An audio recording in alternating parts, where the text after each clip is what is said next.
All right, Be'ezrat Hashem, continuing our learning. Today's the fourth lesson about Tefillah. We're today touching the topic of Tzitzit, which is a really interesting one. There's a lot of depth to it, and just show us how do we prepare ourselves or prepare the vessel before we enter the prayer itself. We'll talk a bit about it.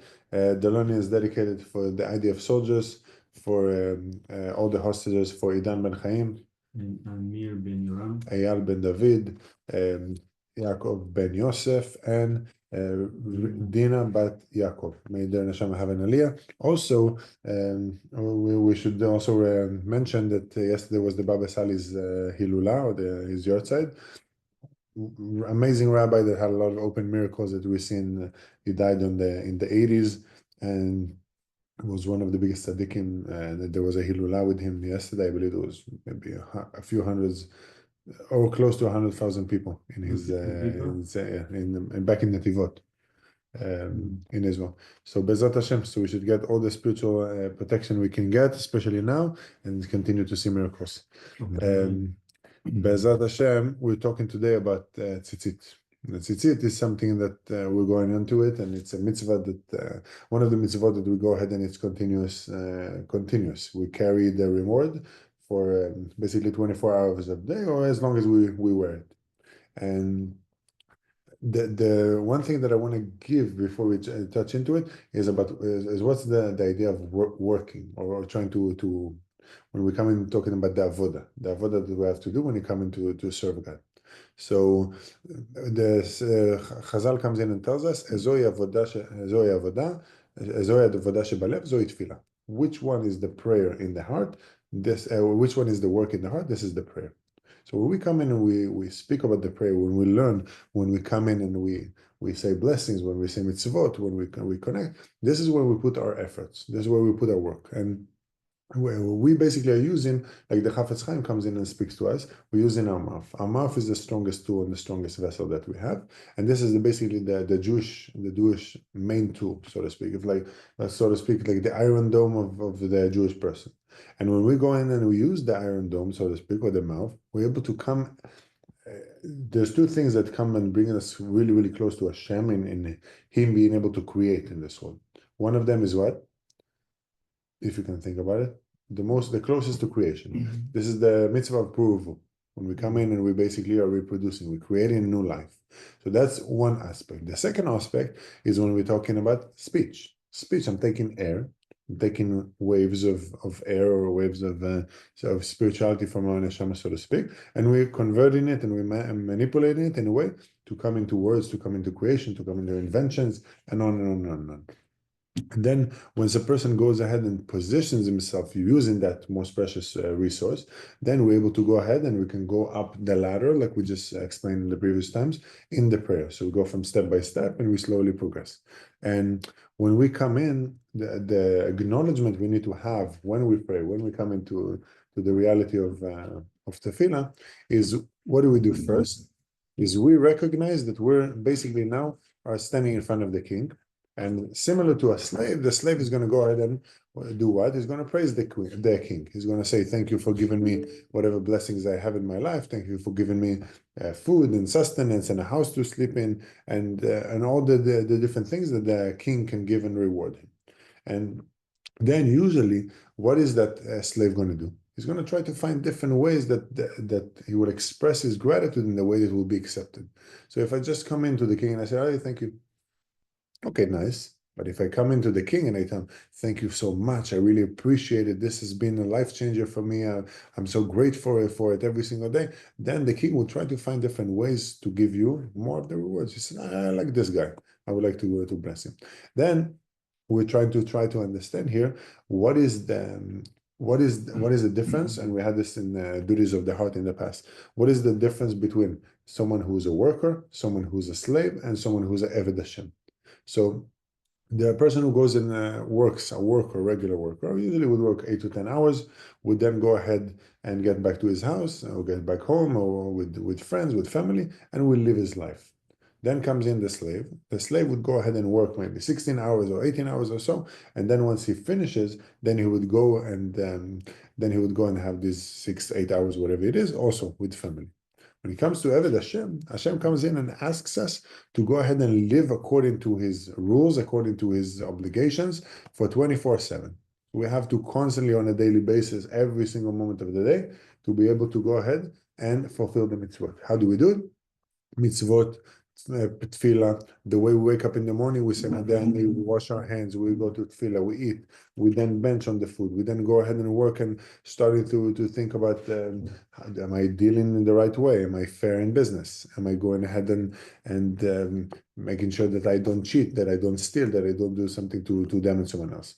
And then again, more prayers, again, more learning, etim la Torah. These are all things that are constant requirements. I go to sleep, I say Kriyat Shema Lamita. When I have relations, I need to have certain intentions in my head, so it makes it pure and not impure, and on and on and on and on. It continues, and you say to yourself, where is my rest time, right? So to speak.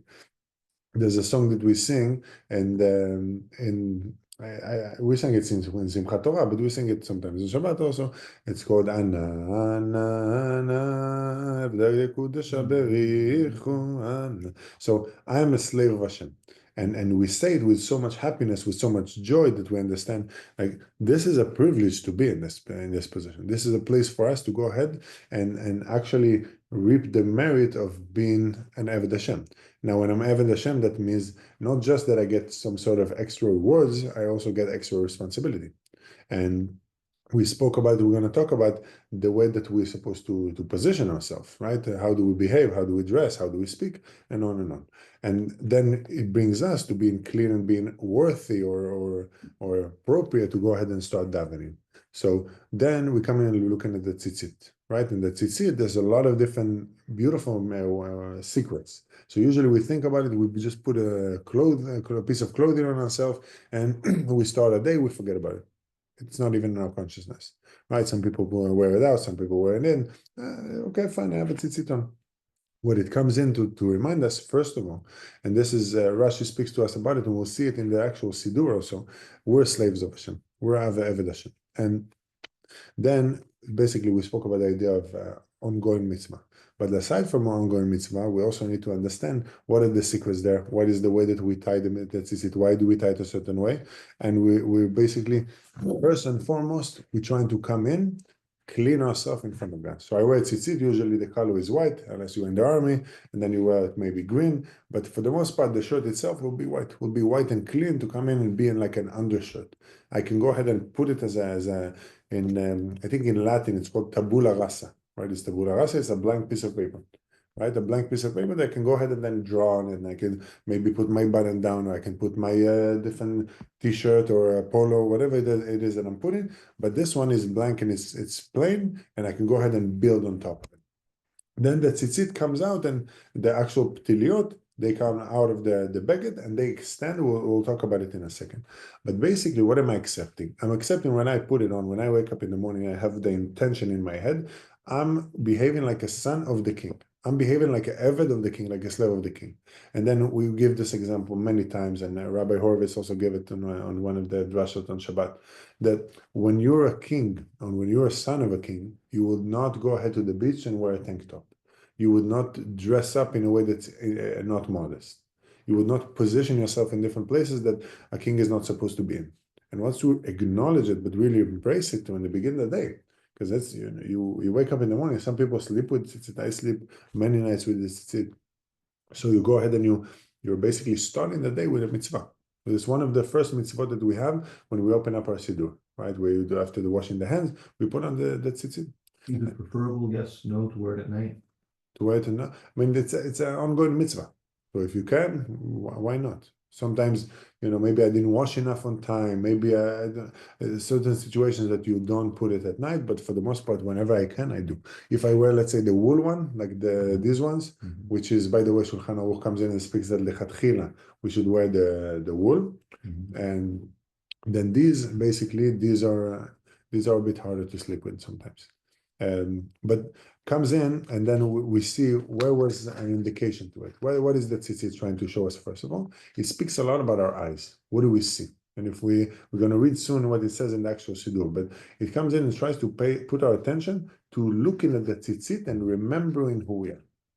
Right? I'm looking at the tzitzit on a daily basis. When I'm in the prayer, then I put it I bring it together and I kiss it and I look at it, and all these things come to just show me I need to behave a certain way. I'm a king. I'm the king's son. I'm an Eved Hashem, and I need to behave a certain way. And you see a good example in it with Yosef Atzadik, right? Yosef went ahead to Egypt, and he was the second in command in essence in Egypt, and he was in the house of Eshet Potiphar. And then as she kept being seduced by her again and again and again, at some point he was really, really close to going and performing the act, right? Going ahead and having relations with her. She tried to force him. She pulled his clothing and so and so on and so on. And what did he do? He went ahead and he remembered. Of the sudden, what popped in his mind was two things. First of all, that I'm mechubad. What is mechubad? I'm respected. I'm respectful. I'm someone who's working in the house of the king. I'm someone who's basically now going under a master that's really in royalty. The second thing he remembered is his dad's portrait. That's what Rashi tells us. So he looked at the portrait of the son and he saw the portrait in front of his eyes. And yes, sometimes it gets and it adds merits when I go ahead and I look at someone's portrait. I look at a picture of a tzaddik. That's why a lot of rabbeim put pictures of tzaddikim or pictures of great rabbeim around their house. It reminds you where you're coming from, where are your roots. And then aside from that, he also understood I'm a part of royalty. Yes, I'm the son of Yaakov, but that means I also carry a certain responsibility with myself. And then he was able to pull himself from that situation. Tzitzit also comes in and basically helps us to go ahead and deal with our desires. So he comes in and speaks to us about the desires of the eyes. There's something that comes in and says, that Rashi comes in and says that, how did he write it? He says, Ayn ro'a lev chomed ve'aguf oseh et ha'averot. Basically, the eye sees, the heart desires, and then the body performs the action. And we see it where? We see it in the Parashat Shlach Lecha, which is speaking about the Meraglim, the spies. So they go into the land of Israel. What do? They see the giants, they see the big fruits, they see all these strongholds, and they see all these challenges they're going to face. And they have what? Lacking in faith in Hashem. They basically say to themselves, I don't know if we can do it. I've seen this, and I don't think we can match up to them. I think we see it today, right? We see Egypt rallying up tanks and rallying up armies around next to the Sinai border. And then you start seeing Iran, and you start seeing all these countries starting to kind of like rally up more and more forces and more air defenses. And Iran just bought airplanes from Russia and on. And you start seeing these things that could be scary. But if a person goes with faith, goes with belief, then what you see with your eyes is not necessarily going to affect you. And there's a story that I saw yesterday, which I think was fantastic. That the Brisker Rav went ahead and met a Holocaust survivor, and he went ahead and he saw that it was someone who was Shomer Mitzvot, who was someone religious, and someone who was raised Orthodox. And he saw he was off the derech. He was completely unorthodox by that point. And he asked him, "What happened to you? I know I see your lineage, I see your family tree, I see everyone that's still religious in your family. What happened to you specifically?" So he comes in and tells him, I was in the Holocaust, I was in a concentration camp. And we were working for long days and we were really pushed into our boundaries. And at some point, someone new came into the concentration camp, a new Jew, and he had a small siddur that he would carry with him. Did you hear the story before? So he goes ahead with the siddur, and people were really happy for the chance to maybe go ahead and pray. And he went ahead and he told them, I have a siddur, and if you want, you can come and pray. So he saw a massive line of people lining up to go ahead and daven to Hashem. Go ahead and pray. But he did one thing. He asked them that if you would like to pray, I'm going to have half of your bread portion each day. And he would basically make some sort of a business out of it. And he said, I saw it and I said to myself, I don't want anything to do with it. And I don't want to be close to Judaism. And I don't want to be close to mitzvot, because if this is mitzvot, why do I need to be a part of it? So the Brisker Rav came in and gave him a nice answer. He told him, why are you looking at the person who goes ahead and steals or go ahead and rips off these simple Jews or these beautiful Kedoshim Jews? Why won't you look at the hundreds of people who stood in line and waited to get a chance to connect to Hashem? and you think about it for a second, what are we really putting our attention to? Are we looking at the negative always in life? Are we looking at the desires every day in life? Or are we going ahead and actually positioning ourselves to look at the good? Because if I look at the hundreds of people who worship God and come in and sacrifice from themselves to be connected, I'm going to be much more motivated to do the same. But if I'm going to look at that one person, and a lot of times I saw it growing up in Israel. There's something called miut roesh, which is a minority that's very vocal. I think we see it in America as well. You have the minority, and they go ahead and they make a lot of noise, the LGBT and all these things, he, she, they. It's a minority. Maybe 1%, 3%, 5%. I don't know the number. But do anyone have an estimation? No. But you come in and you see this minority comes in and starts to rule our life because they're very loud. They're trying to move things, and for some reason, the minority is doing what they need to do for their own sect of society, and the rest of the society embraces it. You see it in every place. You go now to a trail, right? You go to a Big Bear, you go to Yosemite, or you go to Zion in Arizona. You'll go to a trail, you see so many limitations and paths that have been blocked off when thousands of people walk there because one not so chacham person went ahead and did something foolish and died. And we see a lot of these examples in life, how one person's mistake or a minority mistake or a minority opinion will go ahead and steer us off to a very bad situation. And this is really where we go in and we control the eyes. And if we're able to control our eyes, then the Zohar comes in and speaks about the fact that if I can control my eyes, which the Tzitzit allows me and helps me to do, then I'm able to, first of all, see better into the future, and I'm able to go ahead and also, when I see someone who's keeping his eyes pure, that's a reflection of how his soul looks like. So then we're going to open up. We're going to start first of all with the Hilchot Tzitzit, right? So we're going to look at what the Shulchan Aruch is telling us. So the first one, it comes in and tells us, Yitatef b'tzitzit ve'yavarech mu'umad. So the first thing that it comes in and tells us, when we usually put on tzitzit, we have to stand up. We don't sit down. And then the Mishnah Berurah comes in and tells us more than that, that in general, when we do a mitzvah, we should try to stand up. He says, in hindsight, if I didn't stand up when I performed it, that's okay. Tefillin is a bit different. You sit down with the hand, and then you stand up with the head. But for many of the mitzvot, it's better to stand up and perform, say the bracha, and perform the mitzvah itself. Is that Sephardic and Ashkenaz that you sit and put on the I think Sephardi more, they sit down and they pay attention to They it. stand for this? And they stand for the head, yes. I try Hasidus, I try to also sit down and then stand for the head, and I also try to add kavanah, the intentions of why am I doing this. Remember, that's what we're trying to find out. And then he comes in and tells us here. I'll move on to the fourth one.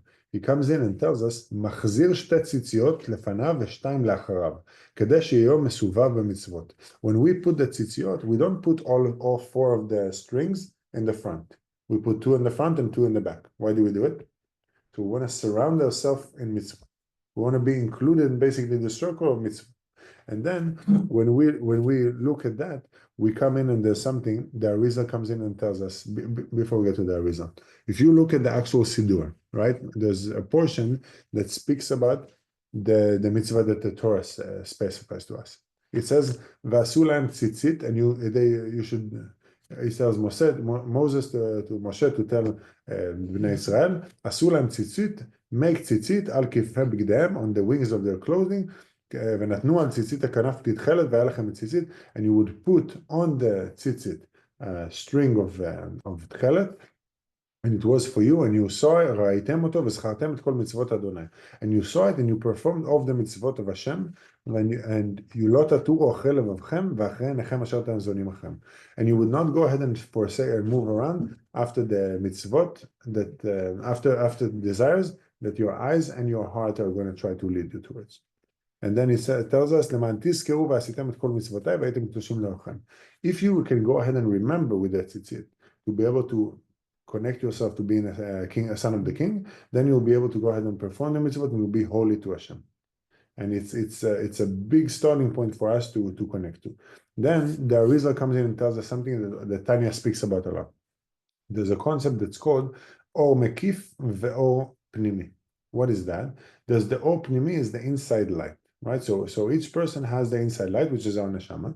And when we go ahead and we daven in the morning, when we find something positive in the day, we spoke about it in Likutei Arachot in the previous classes, that you're supposed to start with that spark in the middle in the morning, right? I start with the positive, and then that includes also the wisdom that I have, the things that I know, the kedusha that I have inside of me.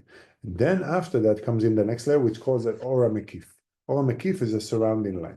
That's the spirituality, and that's the wisdom that I know that I don't know, if that makes sense.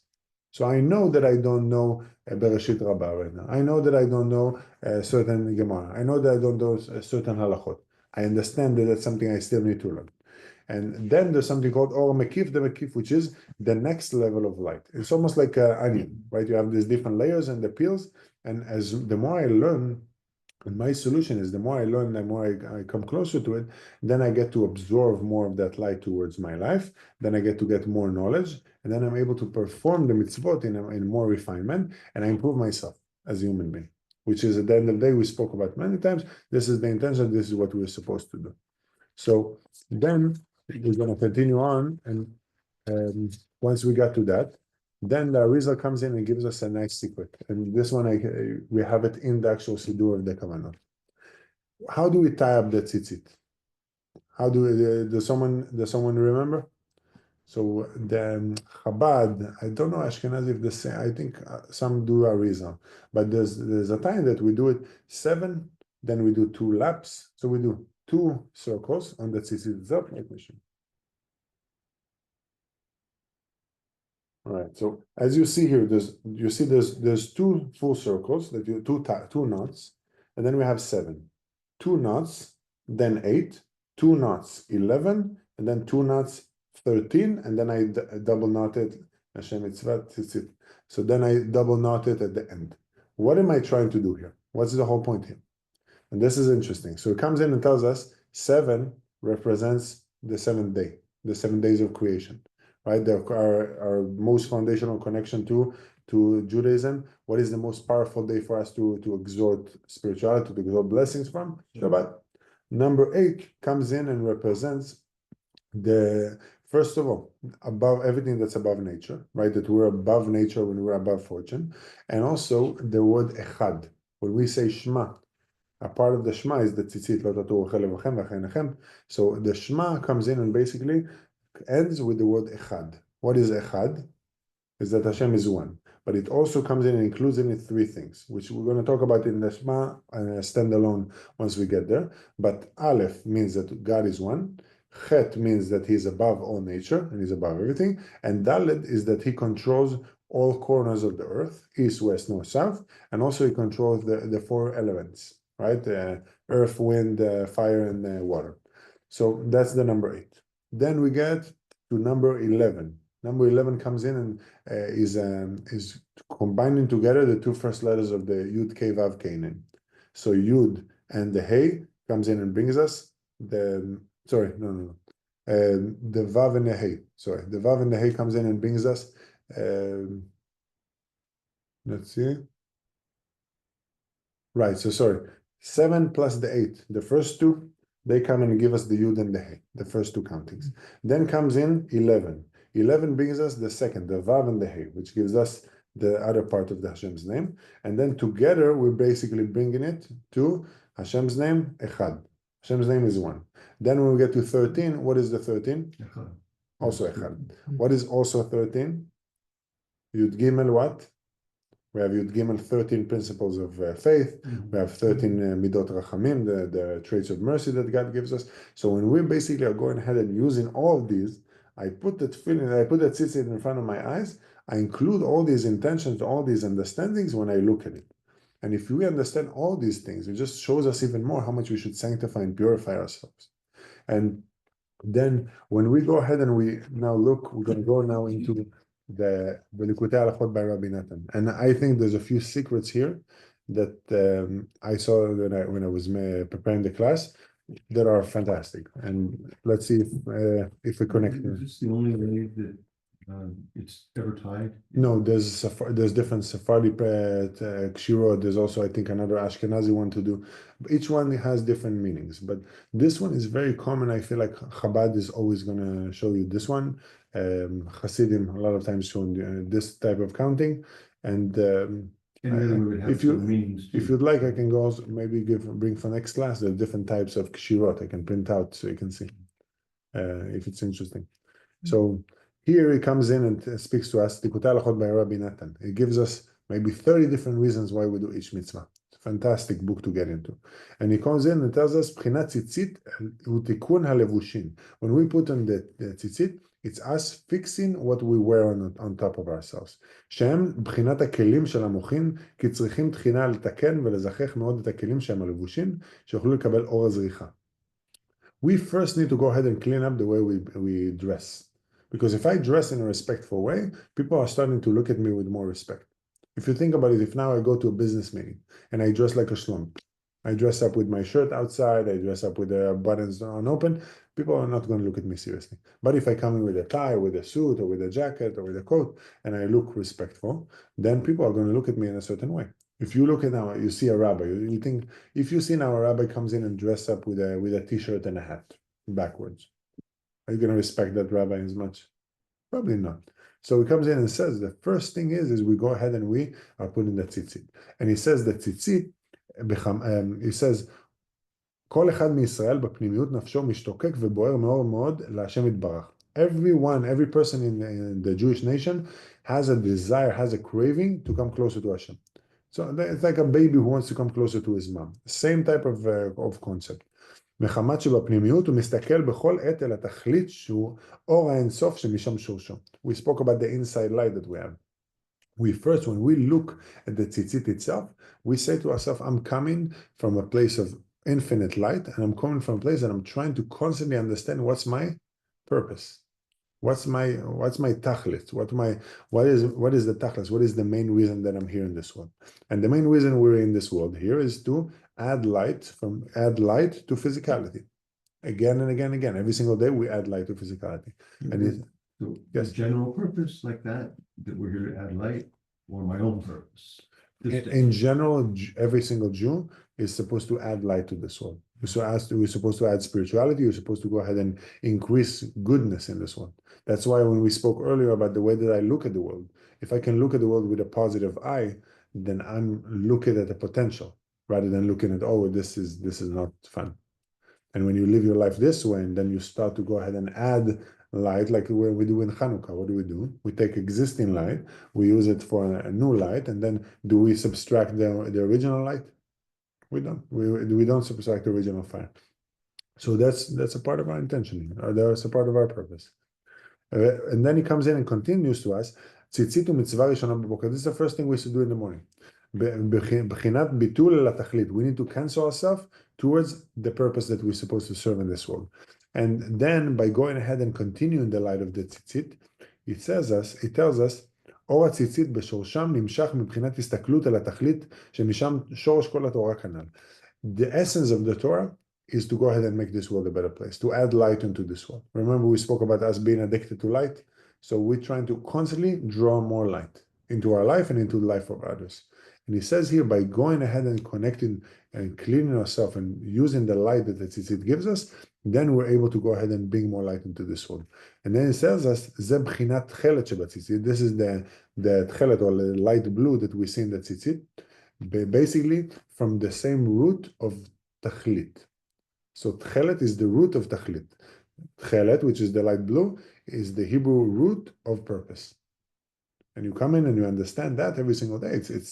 I think it's a good reminder for us on a daily basis. And then you start the prayer and you're already, 2 steps ahead. What am I doing here? Why am I waking up in the morning? The blue is purpose. Tchelet, no, it's not blue, it's tchelet. Tchelet specifically, it's the root of tachlit. So tachlit, you just add the yud. What is the yud? But yud is Hashem. So when you go ahead and you add Hashem to your purpose, then you start to grow everything that you do and add light into everything you do in this world. So think about you starting the day in such a manner. Then he comes in and tells us another thing, which I thought, so first of all, why is tzitzit? Preliminary to the tefillin. So why is he telling us here? תחילה צריכים לתקן ולזכך הכלים שיוכלו לקבל אור הזריחה של הרשימים. First of all, I need to clean and refine my tabula rasa, right? The blank piece of paper. Because if I don't have a blank piece of paper, if I have a paper now that's filled up with writings and different doodles, can I add more to it? Probably yes, maybe a bit here, a bit there. But you have to empty out your vessel and clean it in order to start building on it in the following day and then the following day. That's why there's so much of a focus on the cleanliness of it. Now, when we look at the tzitzit, if we spoke about the light that we have, right? The inner light that we have, and then the outside light. So it comes in to reminds us we have the inner light, which is the actual shirt, but then the tzitzit, the ptiliot itself, the actual threads, they come out of my body. They come out of where my normal clothing will be. And that's what to show us that we have the potential to go and achieve more. We have the potential to go and grow and get out of where we are standing right now. And that's also the idea of tefillah. Because we go into the prayer, we understand we have the potential to achieve more than where we are today. We have struggles, we have issues, we have complaints. We can go ahead and use this as something that will allow us to get. Tzitzit also is the spiritual protection of a Jew.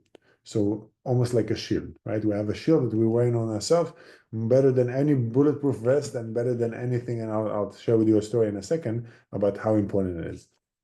But the last thing before I touch it, when I was reading through it, and this is almost like a side note, there's something here that speaks, as we talk about tzitzit, about what materials we should use for that tzitzit. And there's a mitzvah or issue that says that we should not create a clothing from tzemer and pishtan together, from wool and linen together. Why is that? It's called shatnez. So shatnez is like a very auspicious mitzvah. I don't know what it means. Why?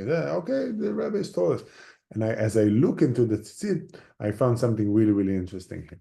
It tells us here, בחינת צמר ופשתים שאסור לחברם יחדיו שלא במקום מצווה. It tells us what's the explanation, or one of the explanations, the spiritual Kabbalistic explanation to it. And it tells us that tzemer comes in and is a flip side of the words metzar. What is metzar? Like Mitzrayim? It's a place of now, it's a place of constraint, it's a place of a struggle.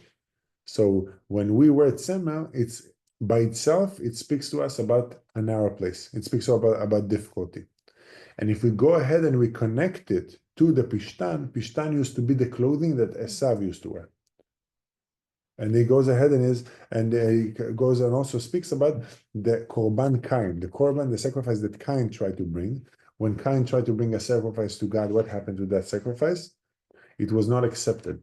And then Hevel's sacrifice was accepted. Why is that? It's interesting. I didn't go too much into it, but basically it comes in and tells us that the pishtan is a representation of judgment. And if we bring in something from ourselves when we are given out of ourselves, what are we usually using? The trait of mercy. So we're giving out, we're giving something, we're nice, we're doing kindness. So when I'm giving judgment to someone else, it's not a nice thing to do. It's not something that will bring him closer to me. It's not something going to cause him to want to be near me a bit more. So he says here that pishtan is judgment and tzemer is a narrow place. So if a person gets both of them, it's a reality that's very, very difficult for a person to live in. So I thought this was a really nice idea, and I thought it's something that I never heard before. So for me, it was a chiddush. And we'll finish off with the story that I heard from a lady. Her name is Liki Aviani. She is someone who was, she lives in Kfar Aza, or lived in Kfar Aza. And as you know, Kfar Aza was the one that was affected the worst in October 7. And she says that when October 7 happened, when she started hearing all the rockets and everything, she was in her apartment. So there's an apartment area that's called Kiryat HaTzirim. It's like where all the young 20-year-olds, 30-year-olds live. And she says, I'm laying in my bed. I don't know what to do, go in, go out, or whatever the case may be. And she starts speaking with a girl named Emily Damari. Have you heard about Emily Damari? She was just released in one of the rounds of the hostages that was released back. And she was talking about how she was speaking with her and how she gave her confidence. But nonetheless, her dad was the head of the security patrol for the Moshav, like how do you call it? like the protection of the moshav. And he went ahead and he went into fight. He went into the armory, and unfortunately, he died in the first hour of the war. He was killed by Hamas. And as the security patrol tried to fight them and combat the Hamas terrorists, they got to a point they were really lost. They were really helpless. And they got to call to Saad, to a kibbutz called Saad. Saad was really the closest kibbutz or one of the closest kibbutzim they have. And this is a religious moshav. And they have been looking there great. And Saad itself had like a tank that's sitting on the roundabout fighting Hamas and had a lot of they really tried to hold down Saad because it was like a key point. And if they would get that, we can get to a lot of different directions and would cause more damage. So they said that as they were in this place of struggle, they called Saad and they told them, guys, we are dying right now. We need your help here, unless otherwise we're done. So she says they walked in and they ran there barefoot with a gun and a tzitzit and a kippah on their head. That's it. And they went ahead and they saved probably half of the people's lives there, and they went ahead and survived. And you say to yourself, not the army, not bulletproof vests, not helmets, not extra guns, not the professional fighters that would train for these situations were able to go ahead and do anything. And then you see a situation that seems ludicrous to us. You see them running with no shoes, yes, flip-flops, whatever that may be, with the tzitzit and a kippah on their head and going and fighting. And they survive and they are able to save people's lives. So just to show you how much this armor has a power and has protection that really is substantial. And when we go and start our day with putting a tzitzit on, and we're going ahead and starting our day with being able to go ahead and pray clean and pray with the kedusha that we should have and we should maintain, then is when the prayers are accepted. As those fellows that came from Saad. From Saad. So was Saad one of those places that didn't open up to the terrorists? Yes. The religious moshavim. One of the religious moshavim. And I thought in the beginning that it was only like 2 or 3 moshavim that are religious. Apparently there's about 13 of them or so. Really? Which is also a crazy number. What is 13? Yud Gimel Midot Rachamim. What is it also? Like it shows us, I think she said that, and she is a completely secular woman. And she said, I don't know how to explain it. I don't know if it's 100% accurate, but from what I understood, from what I read and saw, they were unaffected. These 13 moshavim. So if there were 13 of them, how many non-religious were there? Many, 20, 30 of them. And they were able to help. Not all of them were affected. The ones who were a bit farther out, but this was the facts in the ground. To tell you what, my opinion is my opinion. Again, the facts can maybe play a different role, but you see that there was divine protection there, and you see that story about tzitzit in my eyes. It's something that's absolutely amazing. And I think that for us, we can take a message of, first of all, what is the tzitzit here to? First of all, it's a shield for us. Second of all, it's here to remind us to keep our eyes. If a person can go ahead and keep his eyes and be able to manage where he's looking, where he's focusing, not just am I looking at the bikini or am I looking at the billboard, but also am I looking at the negative or the positive? And if I can go ahead and do that, and I can go ahead and in my prayer add positive remarks and connect to what the words actually mean, rather than connecting to, I gotta get to work. My wife told me this. Oh, the baby is this. Oh, I didn't get much sleep. And look at the negative, then your prayer is not so clean. Then your prayer is not so positive and productive. And we're supposed to go ahead and uplift, right? And not stay in the ground level, so to speak. So B'ezrat Hashem, with the power of tzitzit, be able to also take another step forward in performing mitzvahs properly and cleaning ourselves and growing spiritually. Please forgive me, but 2 questions about the color blue. So we know that it comes from a certain shellfish or fish in the sea. A snail. Snail. So, and because we don't know exactly what that snail is, so we haven't used it, and we have to do the mitzvah even without the color. Why aren't we doing like a representative color? Why does that have to be? Does it say in Gemara maybe that it has to be this, or can it just be representative blue? So it's a good question. The snail itself, there's indication that they found it recently. And you can actually have, like I have tzitziot that have a certification that this is actually from that snail. And they cost much more. Like I'll take just tchelet tzitzit, then it will be maybe like not the real material. It would still have that significance. It still comes in and speaks about the purpose, but there's something there in that snail specifically that the Zohar speaks about, the Kabbalah speaks about. There's a lot of secrets that I didn't explore well enough. I can try to research more, but it's not something that I fully understand. And one other question, when you Yes. are wearing your tzitzit with the blue, Yes. so I don't know yet, but you've got 8 strings and one of them is gonna be blue, right? So Right. it's like you have all these choices in life of what you're gonna do, but this is the choice one needs to take. Is that kind of a way of? It's a good, yeah, it's a good take. It's a good angle. I agree. You have another take? I listen, the 7 and plus the 1, right? So the 7 levels of creation plus the 1 that's above nature, which is something more unique. Look how much it's rare to find that snail. Look how much it's difficult to find the positive and all the negative, right? You have seven, I would say, plain tzitziot or 7 threads, and then you have the extra one, which is unique and looks, different. And there's also that's who we are as Jews. we are. That's the path. Yeah. And also think about it. What's the idea of Tchelet representing also? The idea of Tchelet represents when is the darkest moment, where we said it before, when is the darkest moment in the night? Just before the sun starts to rise. And when are you supposed to start your prayer? When you're able to go ahead and distinguish from Tchelet letchelet, right? From the color Tchelet, and you can be able to go ahead and look at your tzitzit, and you can distinguish between the light blue and the white. When you're able to do that, that is basically Alot HaShachar. So it also comes in to tell us that we're supposed to, in the darkest moments, look at the positive, and that lights up the whole day, and that adds that positivity to our life. It's also a perspective. It's also a way of how we see life in general, not just like the actual, mitzvah. What's the positive there? The tchelet itself, it's a bit more valuable, right? It's looking at the positive. It's being able to distinguish the sky is no longer dark, right? It's starting to be a light blue color. It's starting to become bright again. It's starting to become positive again. Usually, when nighttime happens, what is it represented more of? Judgment. When we get to the daytime, what is it represented? Mercy. So we're looking for the mercy always. And if we're able to look at the mercy always on a daily basis, every single morning we wake up, even if you didn't wake up for nets, it's okay. But you still wake up, you look for positive. That's what we're trying to learn from this as well. We connect to the purpose as well.